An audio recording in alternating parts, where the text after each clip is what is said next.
Sewu kalpatan nyuwun gunging samudra pasami mboten nginten bilih pukulun ing lenggahi kang wayah putu kula pun sediwa kulun Durga kula wis tungkeng titi wanci apa kang dadi sabda ulun nat kala jaman carita merkukuan medune dukut sewu tanem tuwuh kita nyamudana dadi suket kejawan satemah kita anggeguyu tingkah laku ulun saengga ulun nyepatani kita dadi raseksi ulun wis anabdo luar saka dosa luar saka kaluputan yen kita wis diruwat karo ragil Pandhawa dina iki tekan titi mangsa kita kunduring pangpawidodaren ulun ruwat trimala kita nanging kang ulun ruwat ora ngemake trimala kita laku jantrane para jin setan pirangan ayo nganti ngirigoda marang putra wayah ing lingkungan kene kudu kita gawa bali kita tundung bali ana pasitran Gandamayu kita pasrahna marang si Permoni Mbak Ayune Bathara Kala oh iki ing angka loro Bathara Kala mbuyakena ngganggu gawe bocah Sukerta ingkang wis rinuat marang traing dalang sejati amarga iku yen nganti dibacutake Bathara Kala bakal nampa sengkala oh ibadi kula iso aget ngendikanipun pukulun tandha tengaranipun menapa golek ana sing ibune dalang bapakne dalang iku turun dalang sejati nek ning dalang iso mayang iku bisa uga sinebu dalang dolanan wayang oh iya matur sembah lajeng kepareng ingkang rayi nyuwun dipun sanani pukulun supados enggal saged rinuatri mangkun ngrek mapano ulun bakal nurat marang jeneng kita kumra ing para wadyabala jim kang sawang nyaketi pindha tebuyau sauyun hanya keti mangsang Pandya Bathai Durga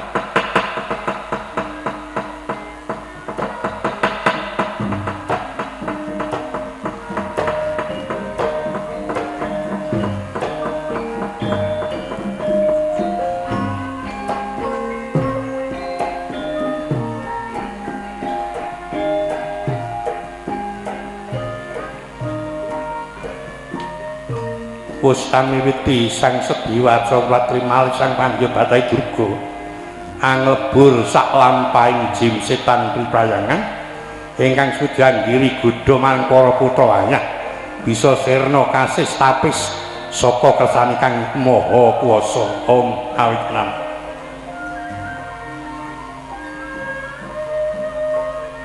ingsun ngruwat diyu kang asale saka kiblat Barya marang kiblat asal saka Tirta Barya ana Tirta asal saka Wreksa Barya ana Wreksa aja nganti kumawani ganggu gawe marang keluarga iki lan kabeh para putra wayah pinaltata tentrem slamet saka kersane Kang Maha Kuwasa Om Alkum also angwat mang tingkah lakuning diyu ing ambabar kamurkan bisa lebur papan tanpa dadi sirna dening aji lebur seketi lan kala cakra apa maneh Dewi Kramanira Sang Hyang Pramesti Bathara Guru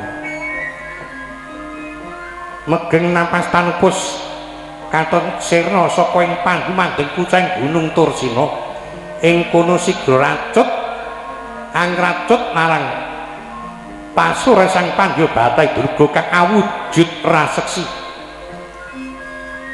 kepanjawata kang titiwanci Sang Bathari Uma mijil awit Bathari Uma iku ana triwilangane Bathari Uma Umayiwati ingkang terah saka ingkangan Bathari Uma ingkang sakedaden wujud raseksi nata nampa upatane Sang Pramesti Bathara Guru ing kono anae Baskara Titi Mangsa sirna wujuding raseksi wangsul kawiwi Sang Bathari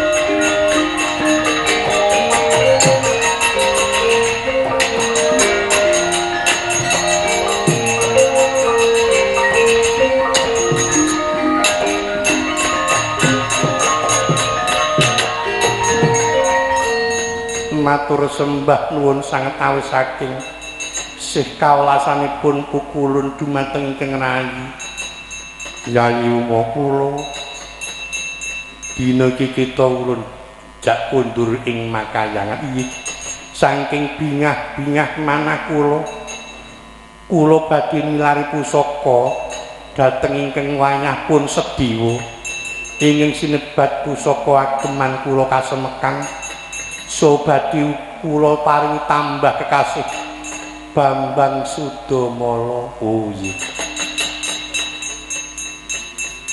Senajan ulun semono uga ulun ninggali mantan pangruwat minangka paring pitulungan marang para titah-titah mercapada ingkang nandhang sukertaning jagat.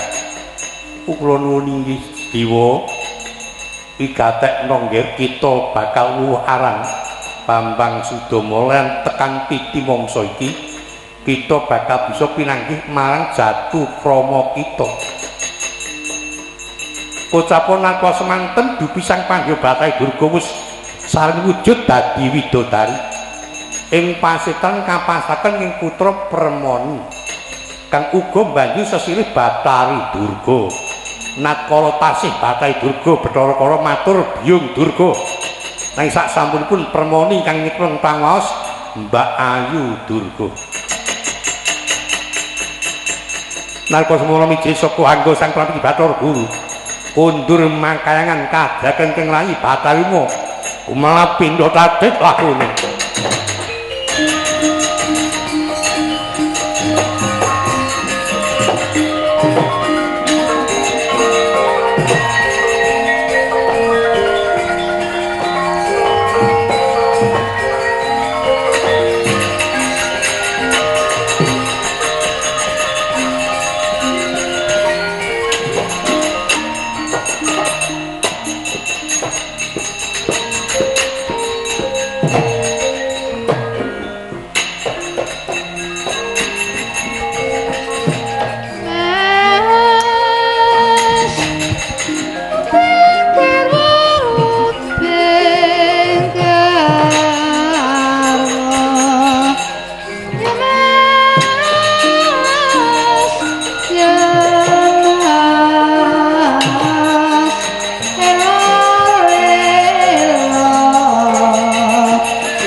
Dewa, kula Prabu.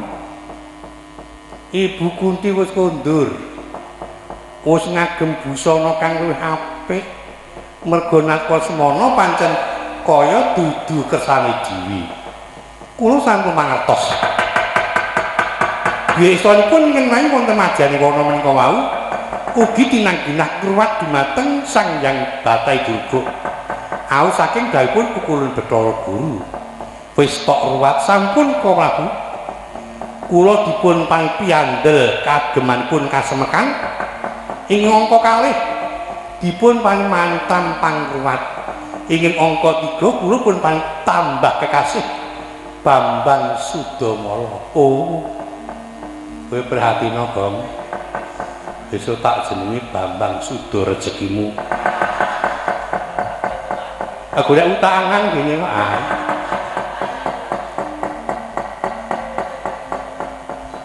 Ngopo? Lho, ngopo Bagong iki kok? Kula kan prihatin tiru Ndasdewa ben iso ngruwat. Aku ya iso ngruwat kok nang idung. Ana kidung nang. Gapur ngruwat kok kanggo. Anggrana Bagong Petruk kawan mangkelke kok. Nyuwara sak kepenake dhewe. Rasa tokke apa piye, Mas?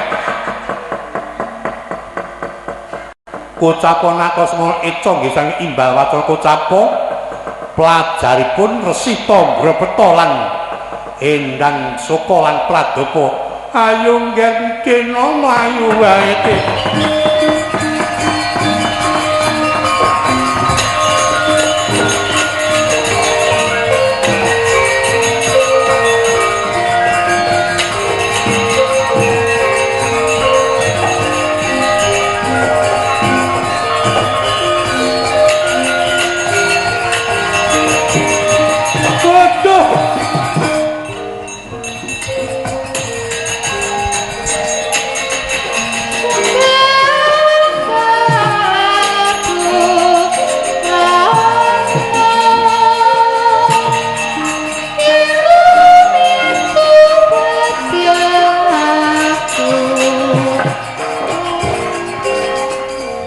Aduh Gusti, kula nyuwun tulung Gusti.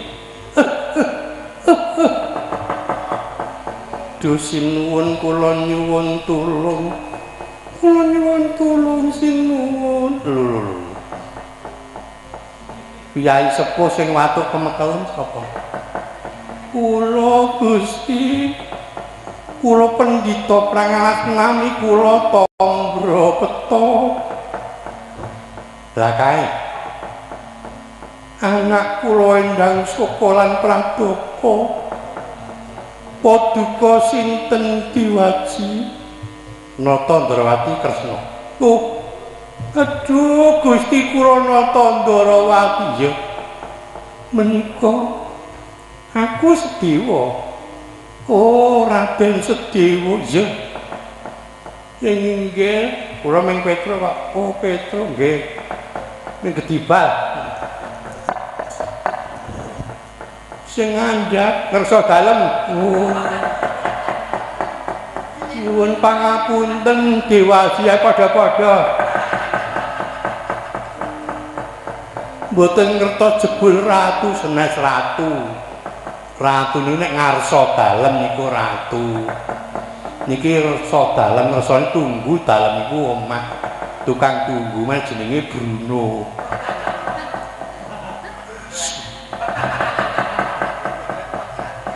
Padha karo tok pajake kirik. Ha wong kok ngono kok muni ngersa dalem. Sinuwun apa? Kula nyuwun tulung. Gandeng kula dipun bujung-bujung raksasa badhe nggarwa anak kula. Nanging anak kula mboten purun ajeng kula pun ancam pejahipun. Sapa? Prabu Jalmayeksa sinuwun. Njur karepe bapa njaluk tulung. Inggih ya. Ning upama ta ingsun mundhut bebana apa saku minangan. Ya mboten ketan mangke kula sadekaken pekawisan lan sawah. Badhe kula pinangkani nggo apa aku? Aku ki ratu nikah panguwasa bumi ya. Wajib aku maringi marang kabeh para kawula kok malah kowe nawani. Oh. Lah lajeng aku njaluk bebana sing bakal nulungi kowe mengko pahana anakmu loro. Oh iki menika lak sinten? Paduka piyak ora? Ra iso seken kok iki kok.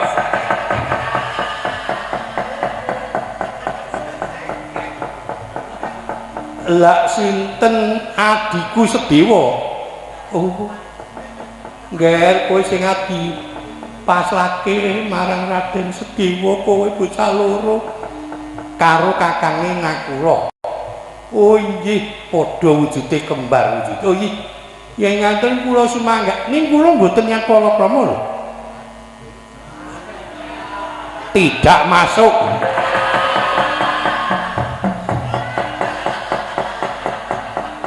Kanggo rawuh kudu dadi cek para wiyaga-wiyaga. Meski dak tiba ning aku alah ora gemedi siramu. Dimas ora kersa mboten nyumangkek badhepun parangan sinten monggo. Nanging kula sagah nulungi. Oke salah mane tandangane mboten ora.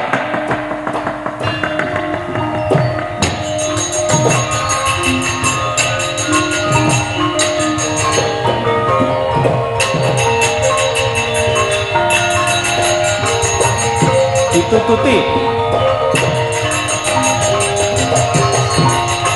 Ayo gen.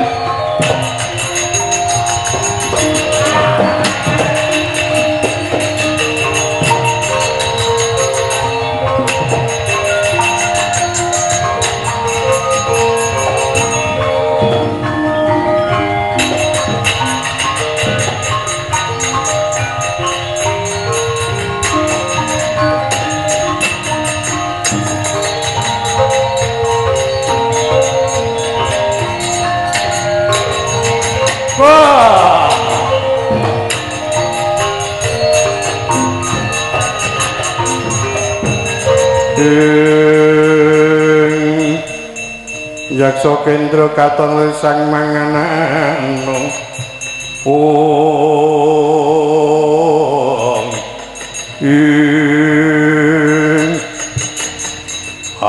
sapa nang ngarepan aku Sediwa kowe sapa Jalma Yaksa apa kowe weruh beburonku Sediwa ora ana kancil trenggiling sing liwat meteke kok dadi bakal golek beburon dudu wujud kewan ning wujude Jalma kaki tombro petha karo anake loro si Suka lan Pradapa arep kapake bakal tak jaluk ana wedok ora durungake tak bias kowe kelakon bakal mateni kaki tombro petha yen Sedewa ketok gemlinding ngono wah lakon untal malang nyandak ageman kasemekanipun sang Pandya Batai Durga disabetaken raksasa lumpuh tanpa daya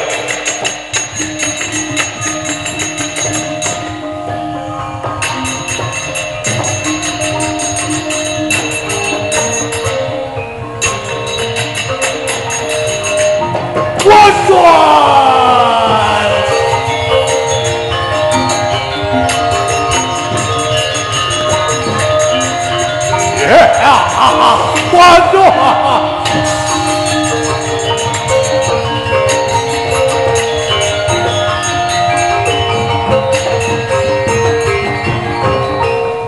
Aduh aku istimewa kalah waduh. Aduh aku njaluk pangapura Sedewa. Yen ki pancen rasa kalah karo aku, kowe bakal tak sampurnake.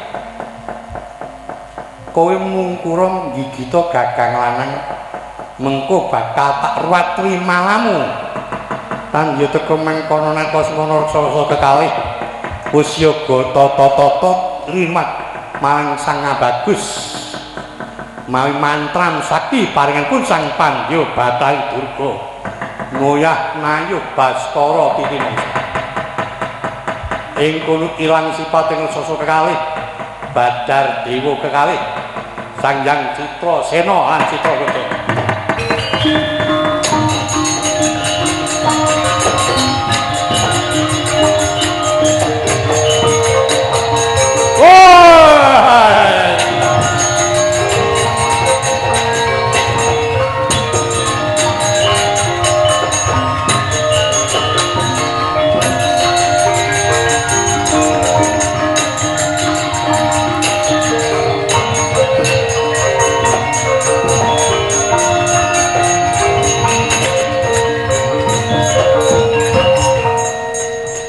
Mestine Sedewa durung prisa marang ulun.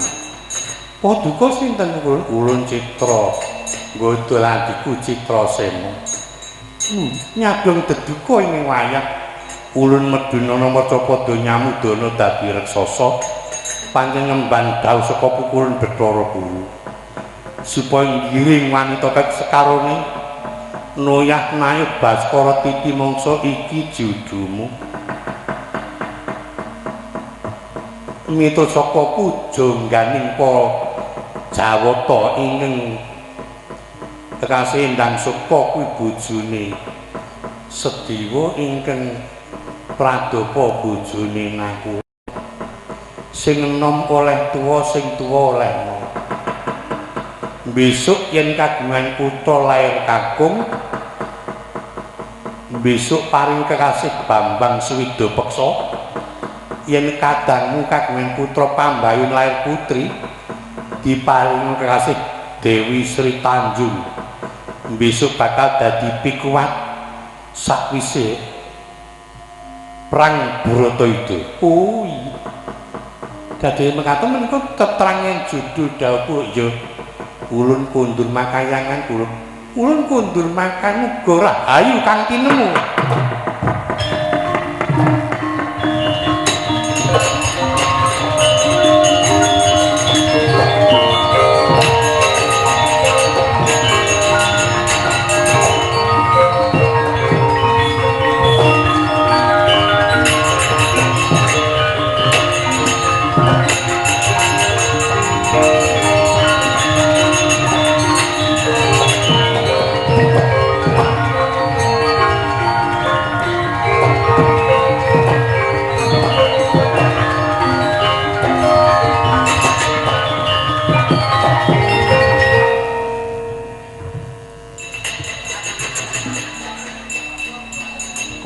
Prabu apa Yayi Denawa ingkang bujung Bapa Tambrapeta sampun dumugi ning pejah namung kemawon ndadosna kawongan menika wau Jawata kalih Citragada lan Citrasena oh iki mau dewa Bapak oh inggih lajeng dos pundi lajeng menika anak kula menapa kelampah dados judul-dapipun yen miturut ngendikaning Jawata Bapa putramu iki dadi judul dauku Endang Soka dadi bojoku Endang Pradapa jatuh klamane Kang Mas kula oh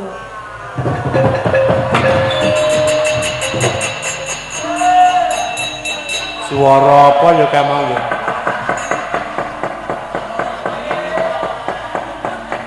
aduh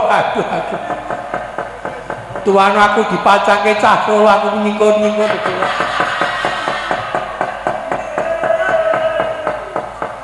malah benjingake tembenipun yen menika kagungan putra kakung kados putra kasih Raden Suwida Peksa yen putri kagunganipun Kang Mas menika Dewi Sri waduh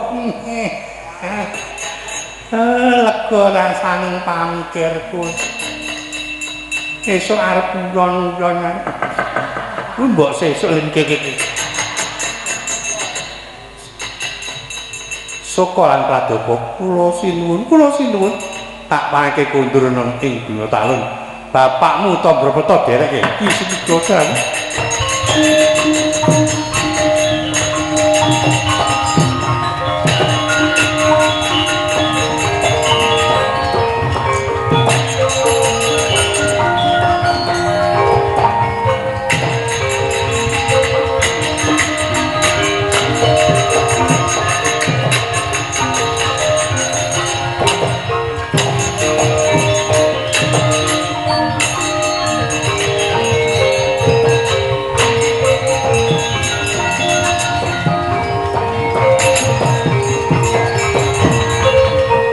Tata kalono galayataku maringkut Siung minges kang pindho landheping Trisula pindho landheping Trisula Nekta lir magroyang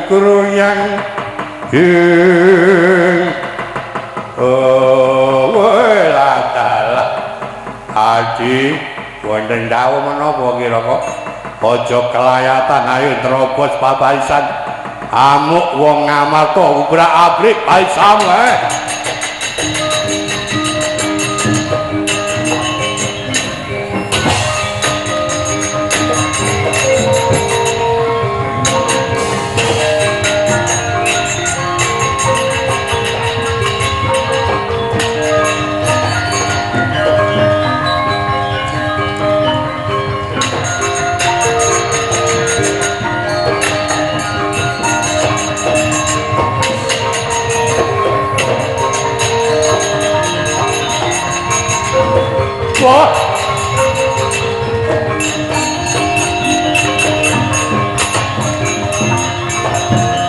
Gumregut tamjuring wari kumeleping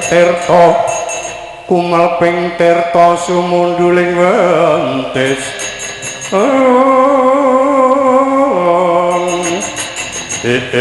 ana satriya aku Werkudara kowe sapa Kalantaka wong Amarta kowe klipe para Grawa kaya takon dosa sesep getihmu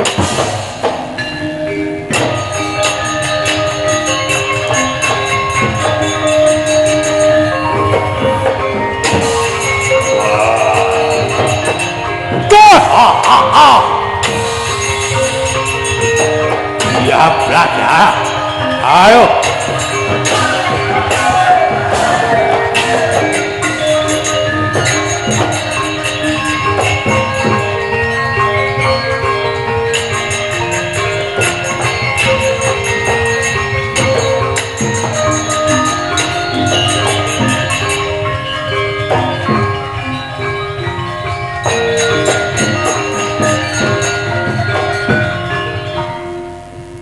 Kresna kakangku, apa buta ora kalap ning malah digdaya.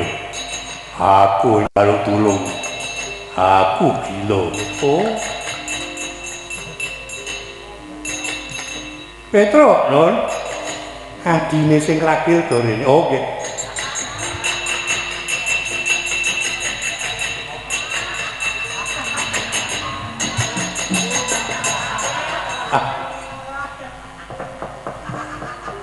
Iki atok nggo apa?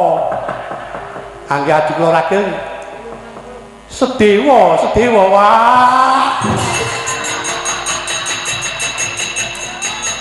Lah wong ning gawe ragil kaya Gus Dewa apa Petro timbali kang roko?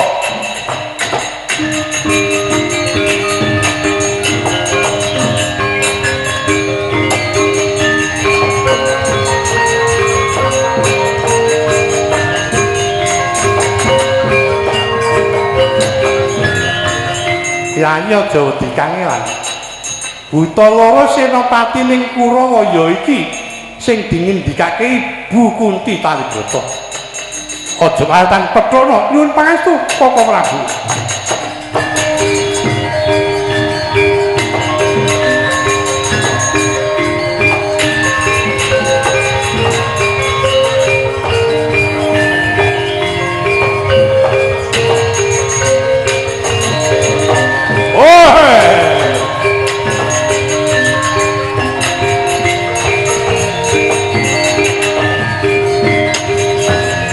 Laksa Kendra katon lersang mangan anu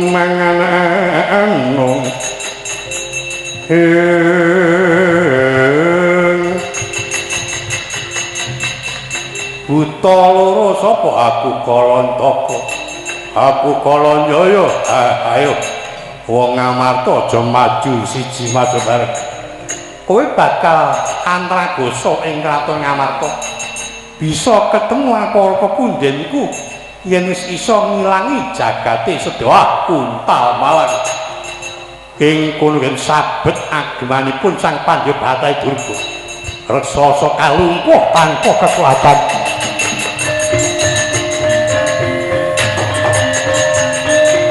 waduh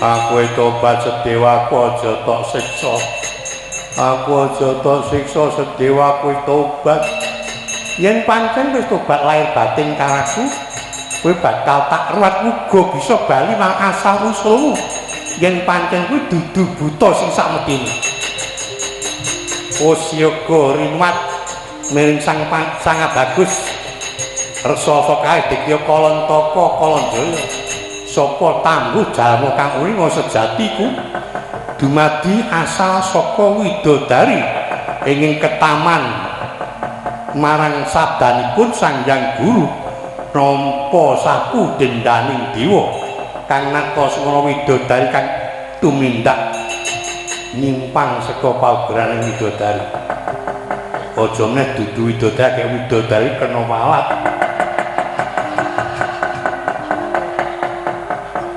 Sirna ujung sasa Badar Sang Batari Nidra lan Batari Kaliti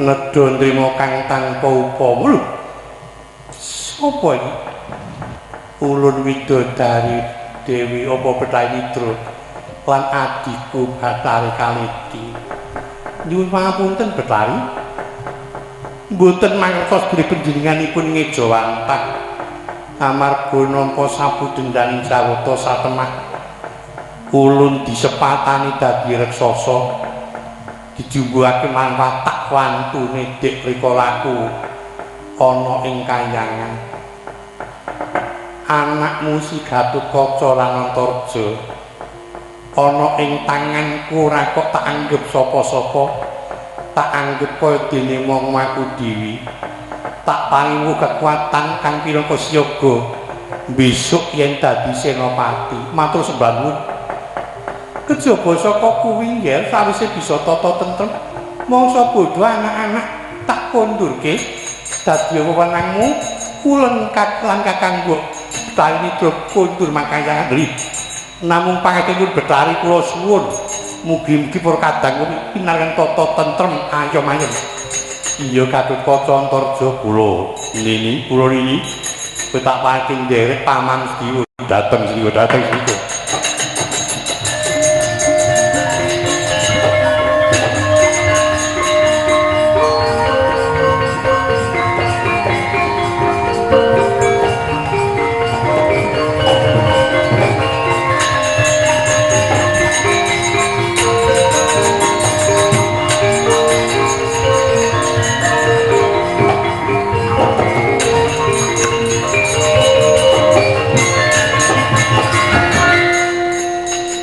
Kakang Durna pripun dicuni sareng dena kekalih dumugi pejah sedaya para Kurawa sami cal kula kedhepaken lho panesi Kurawa ngilang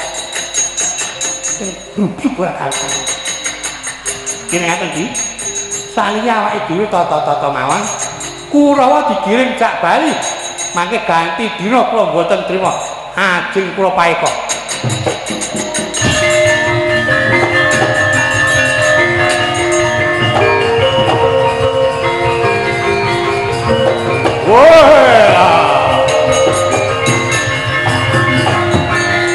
Sinengkang wali sandang walikat godhek wok simbar jojo wang malang wentesnya gangsir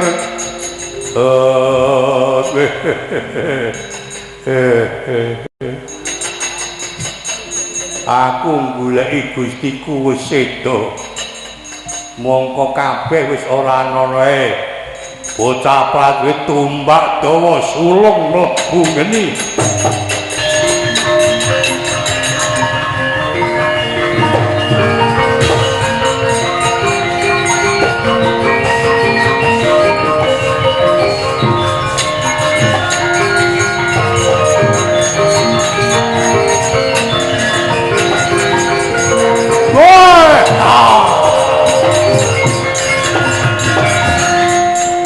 Satya kakak jenengmu sapa Werkudara wis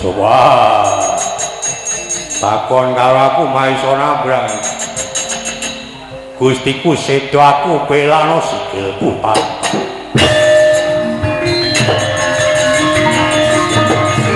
pasti ya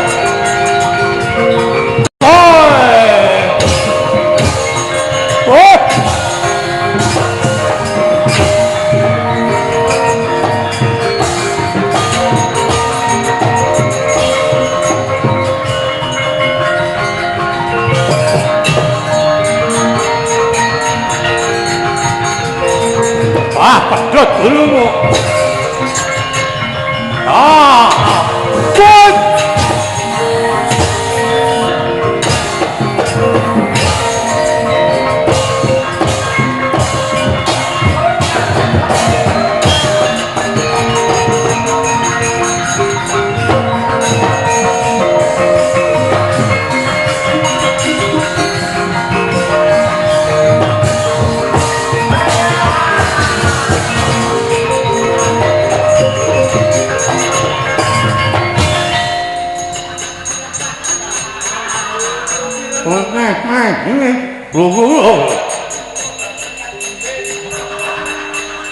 Warku ora mundur. Aku dianggep apa Gini iki ora bathukku mlayu kapian.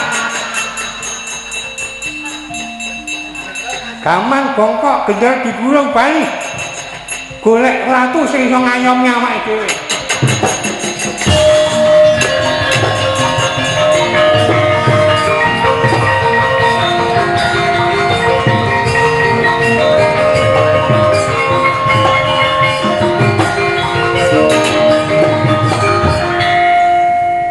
Ndara Werkudara mlajar yo.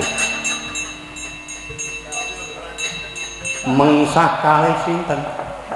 Kepethuk Wiyaga. Bareng copot iket aku blereng dhewe. Aku mlayu. Ning nika pun mlayu, Gus. Mpun mlayu kapiyambin lak merga upacara.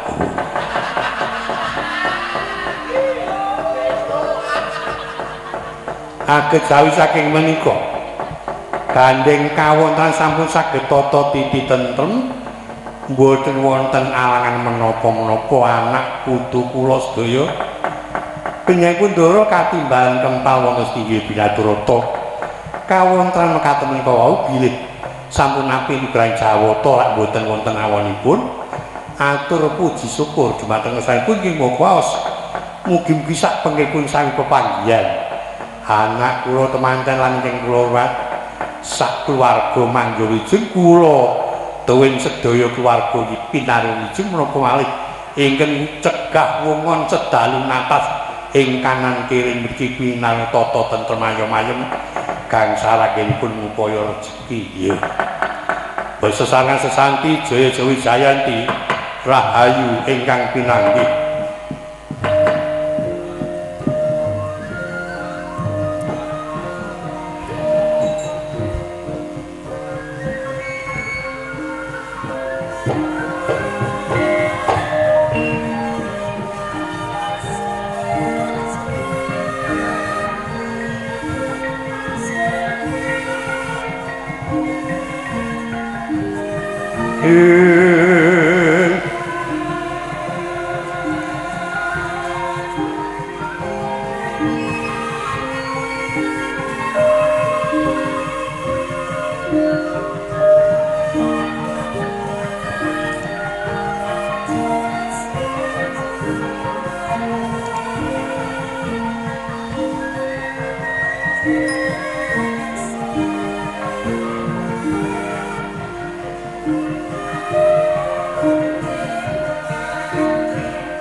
Citra